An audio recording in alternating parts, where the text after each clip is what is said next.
So on my YouTube channel and all my side projects, I try to not use AWS just because it adds a lot of additional complexity and it has a much higher learning curve. So when I make a tutorial on my YouTube channel, I don't want to have someone go and like have to make an AWS account and then leak their keys and then basically get a $3,000 bill because they didn't do it correctly. But when it comes to my actual full-time job, yes, I do work full-time. Most, if not all the projects I've been on have required us to deploy to AWS. So I do think it is important and more valuable if you do know one of these cloud platforms like AWS, we have Azure, there's Google Cloud Platform. Knowing one of these cloud service providers can just put you that step above someone else if you're trying to land a job. And often the bigger organizations and companies and government contracts will probably require to use something like AWS. So the point of this video is I want to give you a quick walkthrough of all the most important services that I have used over the years. I will say there is a lot of different AWS services. I think there's over like hundreds, and there's only like a subset, like a core amount of services you truly need to know to get proficient at deploying your applications. So let's just go ahead and dive into it. The first thing that I recommend learning, the moment you open an AWS account, go and learn about the billing and cost management service. So right here, you can go billing, you can type in the service and just click on billing and cost management. This is where you go to get an idea of how much you're spending every month or every day. I do believe you can tweak it to get granularity down to like the hour of usage. And I've done that with like load testing to see how much like Dynamo is costing us, etc., based on like a migration script we're running. But the point is that you want to come here and then you want to get familiar with the budgets. So if you search budget, there's like 1,000 other tabs over here that you probably should learn, but I never learned. Let's go to budget. And then here is where you can actually set up a budget alarm. So when your threshold goes over a certain amount, you will get an email that says, hey, you better go check your AWS account because either you're getting DDoSed or you're using a service that you probably shouldn't be using, or you configured something with too large a capacity and you're getting charged a lot more than you thought you would. So I would say like figure out what your monthly limit is if it's like a personal account and set it to something there. And then I'd also recommend setting multiple ones because if you get DDoS, for example, I have a DDoS budget of 200. That's when I know that I need to go in and just like start turning stuff off, right? But this service is really good to like dive in and try to figure out, okay, like what is costing so much? Right here in February, I had a giant spike because I signed up for a skill builder, but it's nice to know like, okay, what am I getting charged for? You can go here and change it to daily if you want to and know how much, every day is costing you. It looks like I'm getting charged like 30 cents a day because of all the S3 stuff. All right, with that being said, let's go to S3, which is probably one of the most important services that you will learn in AWS if you ever want to store files. So S3 is where you can create something called a bucket, and that bucket is basically like an infinitely large storage location. You can just store files, MP3s, documents, PDFs, whatever. And there's a lot of options when you're creating a bucket that you'll probably have to understand and learn. But some of the most important things to understand about buckets is like the bucket policies. You can set buckets to be publicly accessible. You can make it private. You can add certain policies that only allow people to do GET requests on buckets, post requests, delete, etc. And then also you can change like the storage tier. So like there's something called Glacier Store. If you want to store something and never actually like read it back, just so you have like this redundant backup, you can change the tier of the storage. And it's going to change your pricing. So like the longer you want to store stuff without accessing it, the cheaper stuff can be. But I could probably make like a whole 20-minute video on S3. So let's just move on. All right, let's move on to another really important service that I've used all the time. And this is Lambda. If you need to have a function, some code that just runs, and you don't want to worry about like spinning up some infrastructure, like an EC2 instance, to actually manage it and maintain it, and you want it to auto scale very fast. You can throw a bunch of events at it and have Lambda just scale up. And the cool thing about Lambda functions is you can actually hook them in using triggers. So like I can have this Lambda connect to something called like an SQS queue so that I can push a bunch of events into a queue, and then Lambda will just scale up automatically, like horizontally scale up like tens or hundreds of different functions that all run concurrently and process the events as fast as possible. There's tons of options and configurations you can do with Lambda, so I'm not really going to dive into this. But Lambda is by far like something that I really enjoy with AWS. And if you want to get into serverless compute, you should probably learn Lambda. Let's move on to SQS because that is another service that you saw was connected. So if you need something like a message queue, SQS is probably what you want to go learn. So SQS is a queue where you can push in a bunch of events, and then those events can be consumed or pulled by other services. In our case, we just saw Lambda that automatically gets triggered when events get fired to the queue. But some cool things about SQS is you can actually have something called like a dead letter queue. So if something's trying to process an event, the event fails, you can set up a dead letter queue to have stuff get retried automatically. And then if that fails after like 3 or 5 times, you can send it to a dead letter queue so that later you can come back and run some additional logic. You can hook in this to another Lambda that processes the dead event to try to like really debug what's going on, or where you can do some additional like computation or logging or monitoring to know like, okay, this event failed and this is why it failed. Again, all these services have so much different configuration that you could possibly learn about. So I'm really just giving you like the high level overview. So going off of SQS, there's something called SNS. So if you want to actually like publish an event somewhere and have that event fan out to multiple services, this is what you probably want to use. SNS is basically a topic. So if you know anything about message brokers, there's queues and there's topics. So SNS allows you to create a topic, and then you can push an event to a topic, and that topic can fan out and send it to multiple places. The most standard thing I've seen done with SNS is that you can actually have like an email notification set up. So like if you get an error in CloudWatch, you can have that send an event to SNS, and the SNS events will forward emails to your whole dev team or something. It's a really good use case, so learn about SNS. Now, through my quick little explanation of SNS, I talked about something called CloudWatch. So CloudWatch is where you can view all the logs of all your running AWS services. So if you have like an EC2 instance deployed out, you can have those logs automatically like pulled and forwarded to CloudWatch. If you have a serverless function, your stuff will automatically get added here to your CloudWatch logs.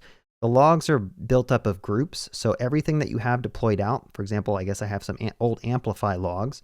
These are going to create log groups, and then you can dive into those log groups and see individual log streams.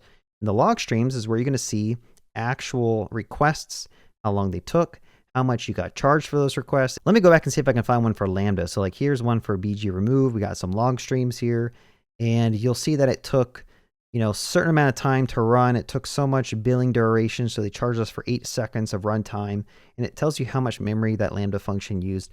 Very good. Get intimate with CloudWatch, because when it comes to debugging, this is where you're going to need to go. You're going to need to go and understand CloudWatch. Over here on the left, there's something called Log Insights. This is basically like a SQLite type of language you can use to query over all your logs and get information that you're needing, right? So understanding how to write your log insight queries, probably good to learn, because going through your log groups one by one, like trying to find the information, is not the best user experience. So if you're going to use CloudWatch, be sure you understand Log Insights. There's also something called X-Ray, which you can actually hook into your application, and you can like see how certain AWS services are being invoked along the way. So for example, if you have like a Lambda function that's deployed out and that accesses DynamoDB, you can actually see how long it took to go from the request from API Gateway to your Lambda function to DynamoDB and back. And it helps you just debug and get better metrics and understanding how to fine tune your system to really improve performance, or try to pinpoint where stuff is just slow or using up too much time. So X-Ray you should probably enable in your deployed applications, honestly, because like without it, you just don't know how long stuff is taking. I talked about something called Dynamo. So let's go and jump into Dynamo. Dynamo is a serverless database. It's like a NoSQL database, but it's really like a key value lookup. You can create a Dynamo table, and this allows you to basically store like an infinite amount of data, right? It automatically scales up for you. It partitions your data based on your primary key and your sort keys. You can quickly fetch things from Dynamo. That's like the selling point. It's like super fast to fetch things from it. Now, we used Dynamo for a very long time at a project that worked, but we just recently decided to try to migrate off of it, because trying to query for particular data becomes very problematic, because if you don't structure your data correctly the first time, you end up having to go through and create like secondary indexes or global secondary indexes so you can actually query for data. There's just a lot of complexity, where using something like SQL, all you need to do is just create another index, and then you can go and quickly find the data that you're looking for. So that leads me to my next point. I'm not saying Dynamo's bad. It does have some really good use cases, but make sure you understand those use cases and what it's good for and what it's bad for before you just blindly start using it. So like I said, probably start with something called RDS. So RDS is the solution AWS has for spinning up like a Postgres database, a MySQL database. This is where you can create all your relational databases. Okay, let's go over here, click Create Database. This is all the options they have. Honestly, I probably just stick to Aurora Postgres compatible. Aurora is like their own internal solution for Postgres. It just does like a lot more auto scaling, and you can just have like primary and secondary set up out of the box without much work, which is what we have used at work. Aurora is pretty good. And I think Aurora has a serverless option as well. Yeah, so if you want to do Aurora serverless, this is going to like automatically scale up, but it does have like a minimum of like $50 a month with Aurora. Like I think the lowest you can go is 0.5 ACUs. And then Maybe the max you want to do like 1 or something. But this is cool because like it'll automatically scale up your database instance based on your traffic and then scale it back down. So if you have like a lot of spike in your database activity, maybe Aurora Serverless is a good option. But I will say that RDS is pretty expensive. Like if you need a database, there's probably cheaper options out there outside of the AWS ecosystem. But most projects probably want you to have everything consolidated into AWS if that's the cloud provider that you're using. And so if you want a database, you should probably use RDS. So now that I talked about 2 different databases, we have DynamoDB and we have RDS. Let's go ahead and look at how you can actually deploy your applications. So one approach is using something called Elastic Container Service. So if you want to, for example, run a Docker image and you want to have it automatically scale up and scale down, go check out ECS. Click over here, create cluster. And then if you want to use something like Fargate, this is automatically going to scale your stuff up and scale it down. This is what we have used at work for basically spinning up a Django related application. So it's just hands off, take this image, run it, scale it up when traffic comes in, scale it down when it's not being used. You can also use it on an EC2 instance, but that's probably more like a manual setup. But it's good to know that there is something called Elastic Container Service that you can use to run your Docker images. Now, if you're using ECS, you're probably going to be using ECR, which is Elastic Container Registry. So this is where you can store your Docker images. So typically in your CI/CD pipeline, you're going to have to build your Docker image.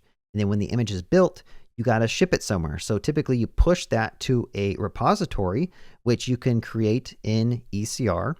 And then you can later have ECS point to that ECR repository to pull in that image, and it'll automatically update when you push new images. So you're going to end up using these both hand in hand, but if you also just want a place to like throw Docker images, you can use this as well.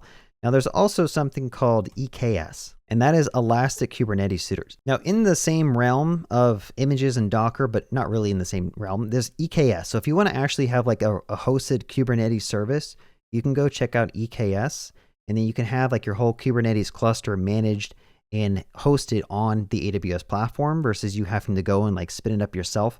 I haven't used this professionally yet, but I have played around with it on a side project. But honestly, if you can avoid Kubernetes, it might be better to do that and just use one of their managed services to get that all deployed out. But just know they have a Kubernetes service out there, an option out there. But that's really all I'm going to talk about there because I don't really have professional experience using it. Now, when it comes to any of these services, you're probably going to have to dive into learning something called IAM. This is where you can go and configure your users, your roles, your policies, so that you can tell like a Lambda function that it should have access to download data from DynamoDB, or you can tell it that it should have access to an S3 bucket so it can store files, or you can create users and have those users access certain things.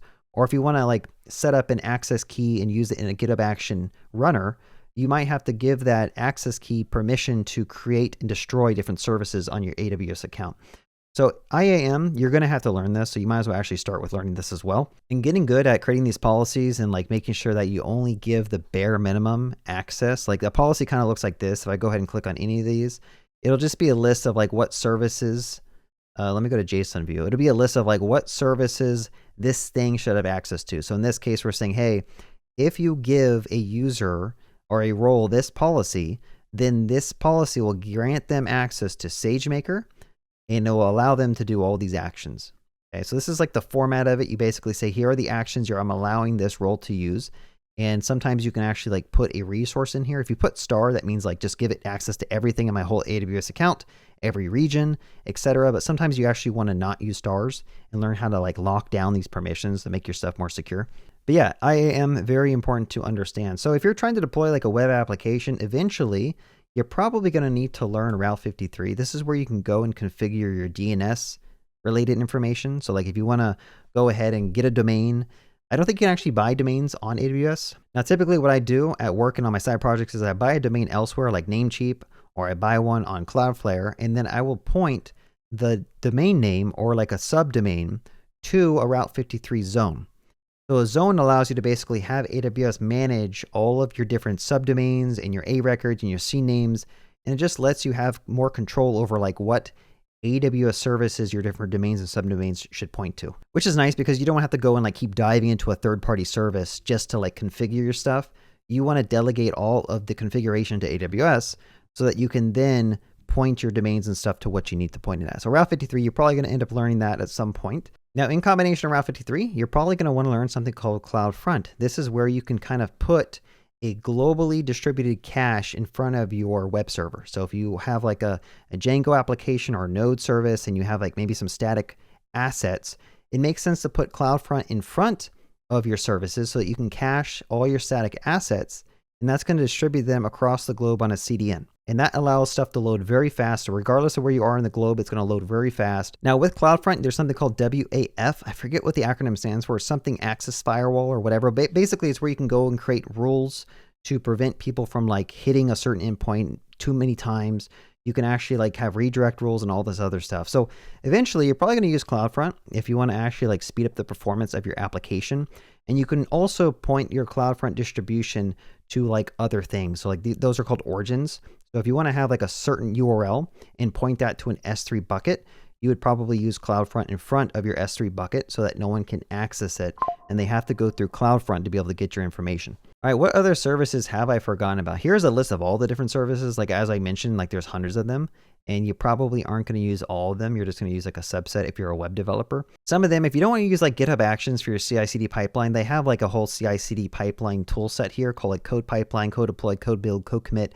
Honestly, I've never used these things. I rather just use GitHub Actions or Circle CI, but they do have that offering in there if you really want to keep it all inside of AWS. Let me go through here and just click some stuff. CloudFormation, I'll talk about. Cognito, I want to talk about. I think we've used Glue before. Let me go ahead and open that one up. API Gateway, definitely want that. Event Bridge, probably important. All right, I went ahead and opened like a bunch of them. All right, so EC2, this is probably like one of the big ones that you need to know about. This is how you can spin up a virtual machine with like, you know, whatever operating system that you want. This is probably how you can save a lot of money in operational costs, but at the same time, it's going to cost you a lot of developer time to spin up these instances and put them behind load balancers and all this other stuff. How do you automate this stuff? Like typically you need like Chef or Puppet or some type of, you know, orchestration tool set. So once the machine is up and running, you can have your stuff automatically deployed there. How do you deal with updates? There's a lot of stuff inside of this, but basically if you want to have like a VM where you can have full control over that server, you probably want to use EC2. Honestly, on most projects I have been on with AWS,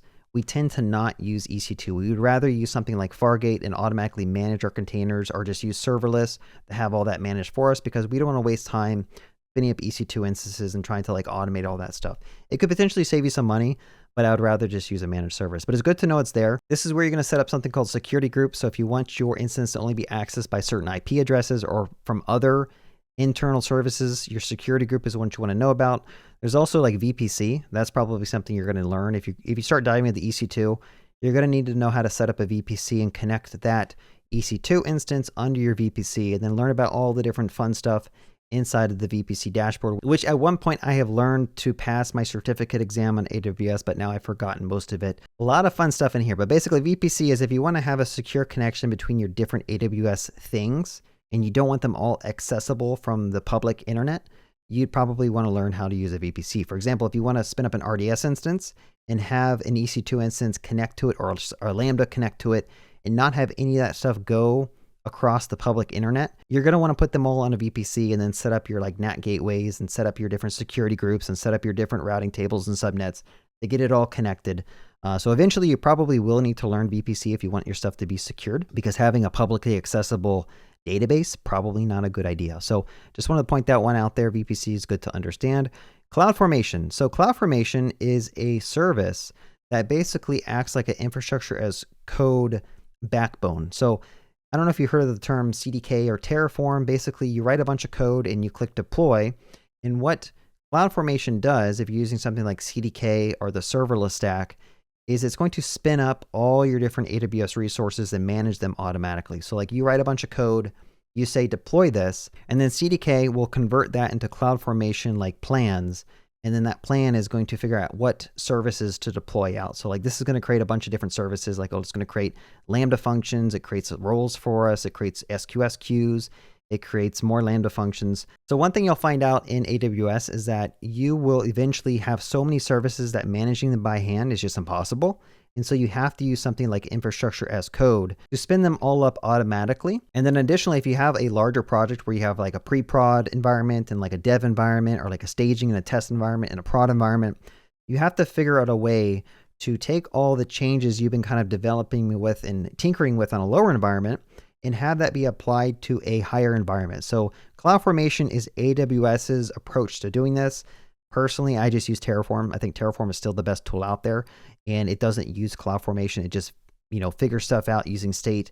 You have like a remote state bucket. You have like a DynamoDB to keep track of locks. In the past, I have used CloudFormation and we had to switch away from it because it just had too many limitations. You probably will know this if you want to start using CDK. I think SST used to use CloudFormation and they switched over to Terraform and Pulumi. So I don't think they're using CloudFormation either, but it's a good service to know that's there. All right. So Cognito is AWS's authentication service. So basically you can create a Cognito pool, and then you can configure it certain ways to require so many characters with the password. You can have multi-factor authentication set up with this thing. It's pretty good, but at the same time, we've used this before, and like it's just when you want to like actually configure stuff by hand, it just becomes a pain. Sometimes like you'll configure the pool a certain way, and then because of the way you configured it, you cannot change that configuration unless you delete your pool and create a new one, which means you'd have to basically like delete all your users or like migrate them over to the new pool. I don't know. Cognito just leaves a kind of a bad taste in my mouth, but it's a solution out there you can kind of use if you want to have authentication. But we just ran into like multiple things using it that like left a bad taste in my mouth. Okay, API gateway. This is where you can go if you want to set up like a REST API or have like a public accessible HTTP endpoint where people can make requests, and then you can have that connect to other services on AWS. Like the prime example is you want to have like a Lambda function that accepts HTTP requests. Well, you can't do it unless you set up like an API gateway in front of it. So this is where you can go and set up your domain, and you can have that /users point to a Lambda function, and that Lambda function can then go and run the logic that it needs to grab all the users from your Dynamo table. I think a lot of the stuff the API gateway provides, you could probably also achieve using CloudFront with like the routing rules.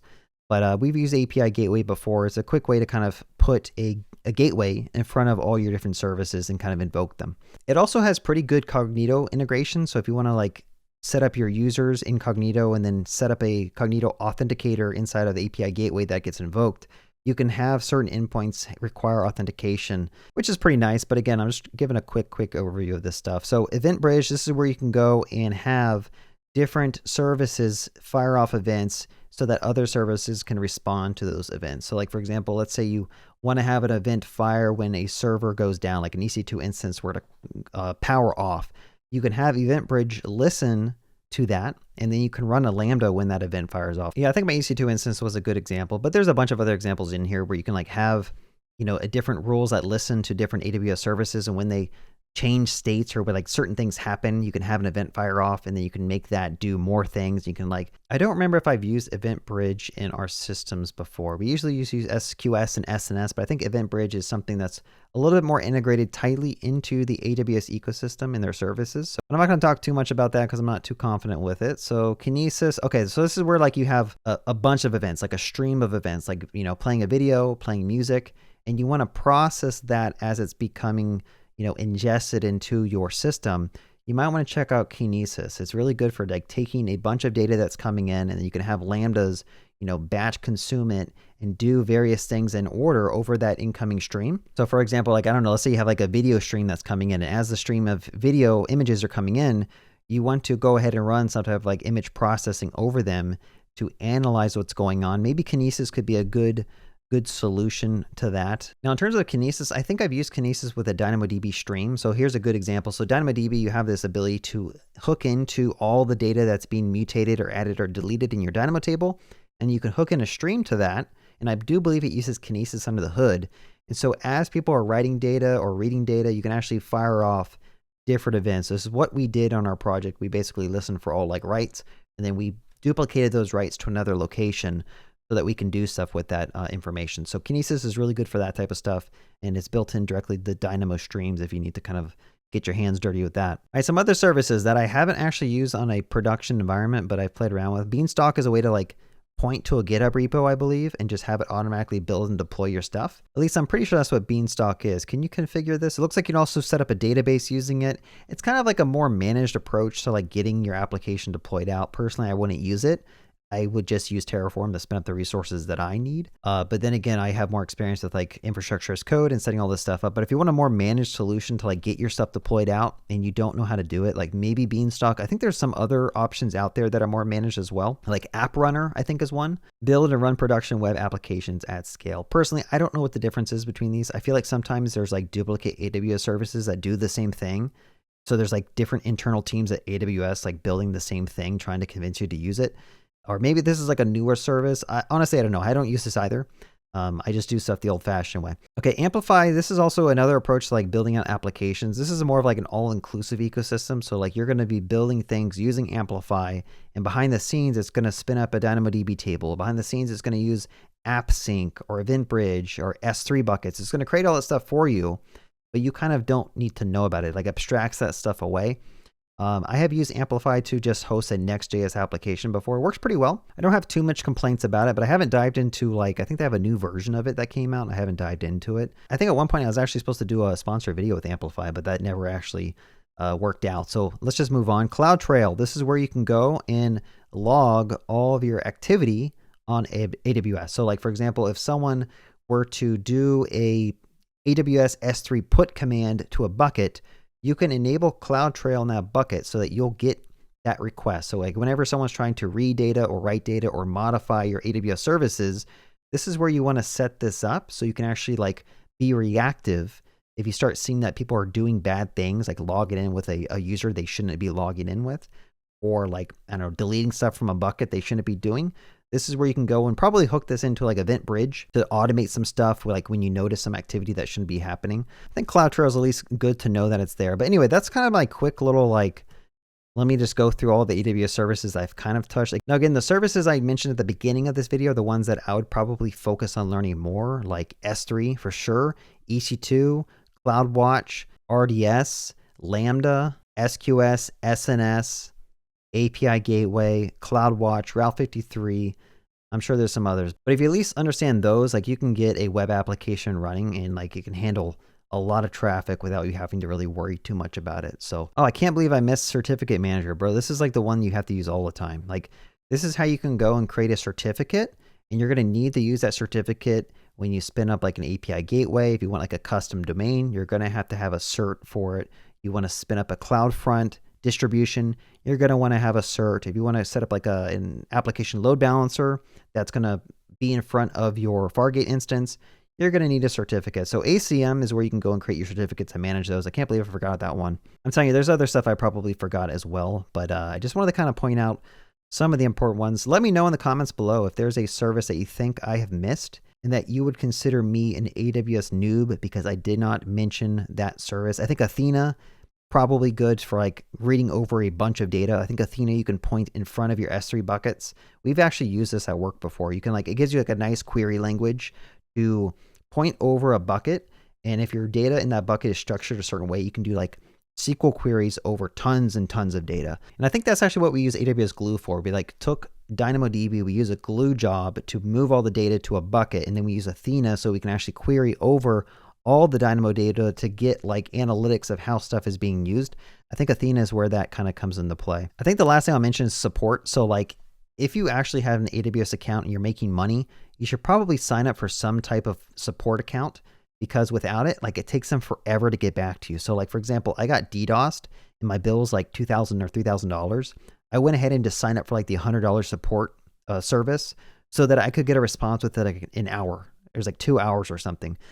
Without that, they will not respond to you. It'll take like forever for them to respond. So you probably are going to have to sign up for some type of support plan so that you can actually contact someone when something goes down.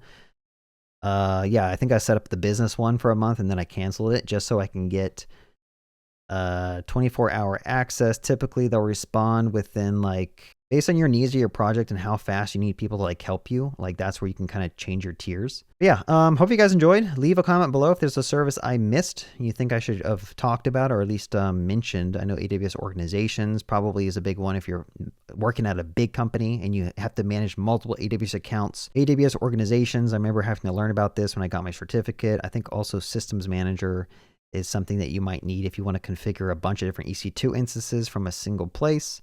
That's one way you can do it. All right, let me stop pretending like I know what I'm talking about. Let me go ahead and end this video. Have a good day. Happy coding.